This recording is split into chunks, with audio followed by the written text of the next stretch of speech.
I never planned to make a statement by stopping my HOA dues, but after years of unexplained charges, selective enforcement, and constant pressure that made my own home feel like rented space, I reached a breaking point where paying felt less like responsibility and more like surrender. So I stopped. Quietly at first, waiting to see if anyone would actually explain the fines they kept adding every month. And for a short while, there was nothing, which almost made me think they'd realized they'd gone too far.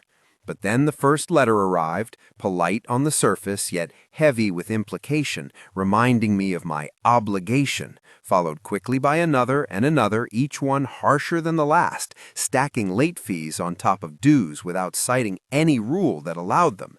And before long, my mailbox became a threat delivery system. Red ink, bold fonts, words like delinquent and legal action, designed to trigger fear rather than dialogue. And when the letters failed to work, the surveillance began. HOA board members suddenly appearing around my property with phones and clipboards, photographing my lawn from angles no normal person would ever care about, measuring things that had been unchanged for years, flagging minor cosmetic issues they'd ignored on other homes. And it became impossible to ignore that this wasn't about compliance, it was about punishment, about making an example out of me, hoping public pressure and private anxiety would force me back into line.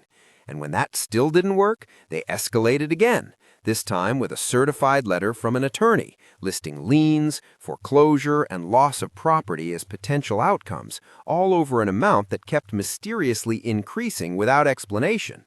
And I remember sitting at my kitchen table that night staring at that letter, realizing how easily fear can be manufactured with the right letterhead, how powerless homeowners are made to feel by design.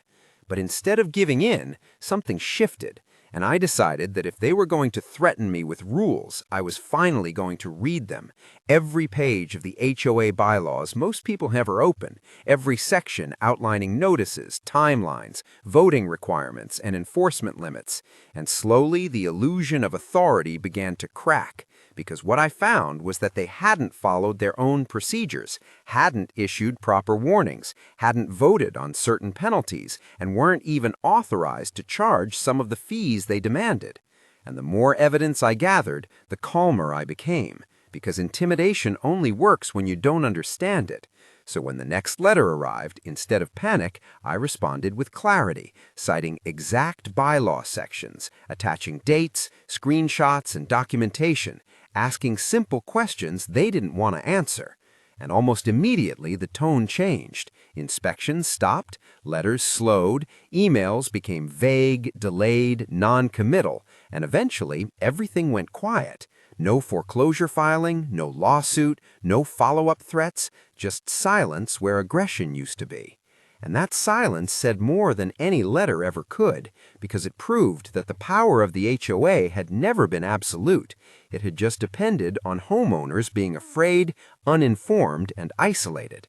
And while I'm not telling anyone to stop paying their dues recklessly, I am saying that blind compliance is exactly what bad HOAs rely on, because the moment you question them, document them, and understand the rules better than they do, the balance shifts, and suddenly the people who once acted untouchable are the ones hoping the situation quietly disappears.